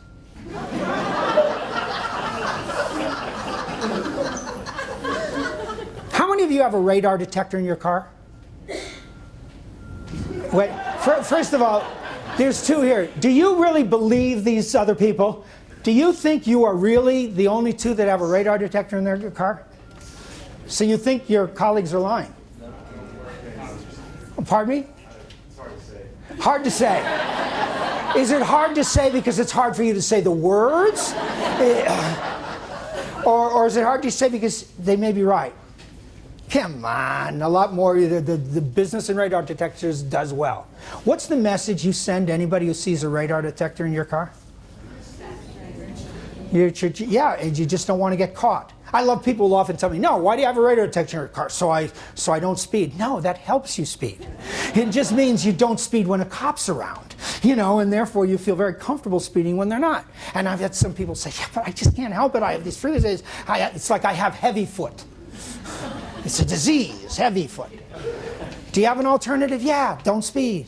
Anyway, team, teach, enforce, advocate, model. I want to quickly do this perceptions and mindsets. Man comes upon 3 guys cutting stone out of a quarry. And he asks them, what are you doing? The first man replied, I'm making bricks from the stone. He asks the second man, he says, I'm making the foundation for a building. He asks the third person, and he says, I'm building a cathedral. Now all 3 are doing exactly the same thing, right? What's the difference between the 3? And just knowing their answer, would you prefer one or the other as an employee? If you had to guess whether they were happy or not happy with their life, would you be able to rank them? No certainty. But isn't it likely that the guy who sees himself building a cathedral feels better about his work and about his life and meaning than the guy who's just building bricks? There's nothing wrong with building bricks. Now, what's the analogy as a teacher? If you're a brick builder, you are as good as you can be in your subject area. You teach math, you teach history, you teach science, whatever it is, you're good. When you're done, your kid is a brick. He or she knows the material well. We need you. That's an excellent thing. The person who's building a foundation has to start with bricks. So they're going to work just as hard as they can to create that brick. But they also say, but I want to give them a foundation to learn. They're going to learn not only my area, but they're going to learn they can learn. One of the great things about learning algebra is not that you ever apply algebra, but you've learned something about how to learn difficult things, and you get more confidence and you learn how to learn. I build a foundation. This person's a learner now, as well as a brick. The cathedral builder has bricks, makes foundations, but he cares about that student as a human being, as a person. The whole area of that person is a cathedral. And when you spend your time really advancing these values that you say are important to you, and if you could just do a little more, a little more, a little more, build up these values, that student becomes the cathedral that really represents you in the most significant way. Attitude makes a difference, doesn't it? Perspective makes a difference. How you look at your job makes a difference. How students look at their life makes a difference. I'm going to skip. How many of you see a big arrow in this? Okay, this is absolutely typical. It's about a third. And some of you only see it because you've seen this trick before, right? Now, those of you who don't see an arrow, look real hard. Look, look, look, look, look. Now look between the E and the X. And if you didn't get it yet,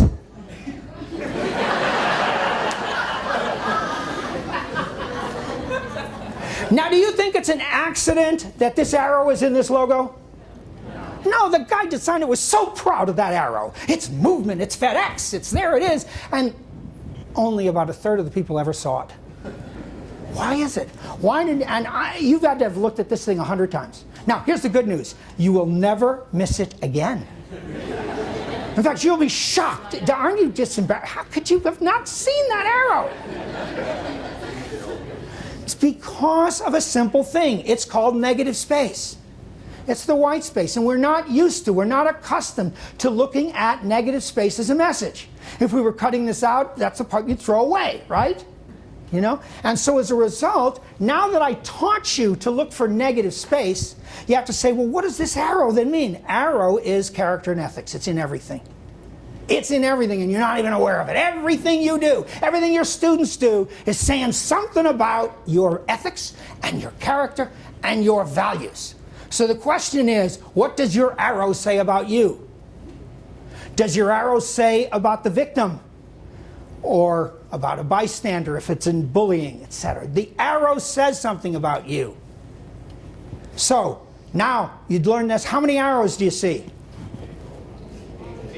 Okay, almost everybody sees 8. Those of you still fooling around with 4, you'll get it. Look for the negative space. Fool me once, you know, etc. But you look for almost. Now, what happened? You just learned something. You learned a strategy that took something that you didn't see all these years and didn't know. It's clear as a bell. That's what teaching is.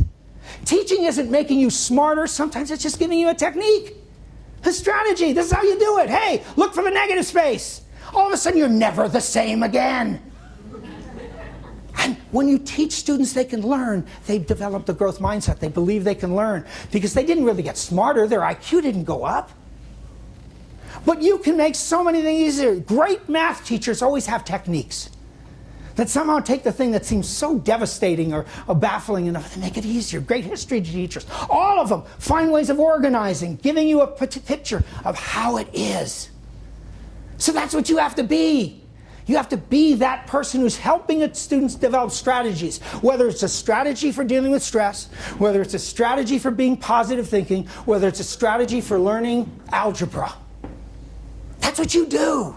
You show them how to do it so they can do it. And now they are more powerful and better and more emboldened, more confident as they go forward. What do you see here? Okay? Roughly 20% see only one. You either see a saxophone player or you see a face of a woman. More than half, depends on the group, see both. Why is this relevant? Use this with students because the people who only see one think the other people are fools.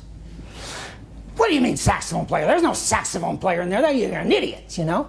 We need to teach people they don't see everything. That part of discourse, part of respect is understanding that you didn't see it all. You didn't see the arrow, and maybe you don't see how complicated this really could be if you realize that it could mean 2 things at a time. What do you see in the... Geez. What do you see in this face?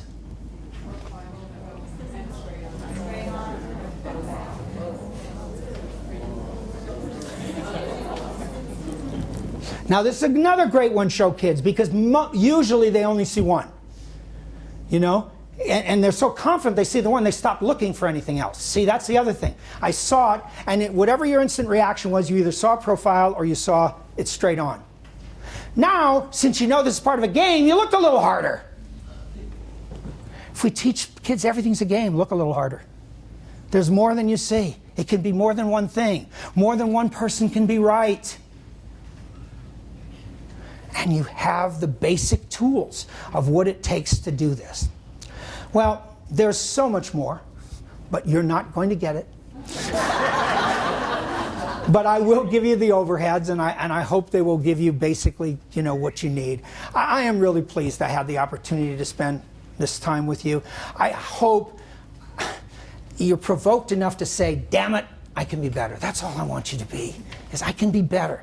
Because collectively, if each of you just upped your 5%, upped your impact, and many of you could do way better than that, the total impact on your student body is going to be enormous. And that begins to change the world. That's how the world begins to change. I'm going to leave you with this poem, and I have brought a bunch of them here if you want them, but you just have to pick it up here. It's called What Will Matter. Ready or not, someday it will all come to an end. There'll be no more sunrises, no minutes, hours, or days. All the things you collected, whether treasured or forgotten, will pass to someone else. Your wealth, fame, and temporal power will shrivel to irrelevance. And it will not matter what you owned or what you were owed. Your grudges, resentments, frustrations, and jealousies will finally disappear, and so too your hopes, ambitions, plans, and to-do lists will expire. The wins and losses that seem so important will fade away, and it won't matter where you came from or what side of the tracks you ended up on at the end. It won't matter whether you're beautiful or brilliant. Even your gender and skin color will make no difference. So what will matter? How will the value of your days be measured? What will matter is not what you bought, but what you built. Not what you got, but what you gave. What will matter is not your success, but your significance. What will matter is not what you learned, but what you taught.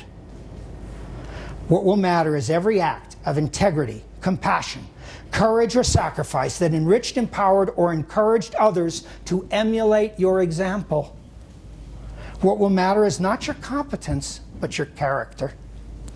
What will matter is not how many people you knew, but how many people will feel a lasting loss when you're gone. What will matter is not your memories, but the memories of those who loved you. And what will matter is how long you'll be remembered, by whom, and for what. Living a life that matters doesn't happen by accident. It's not a matter of circumstance. It's a matter of choice. Choose to live a life that matters. Thank you very much.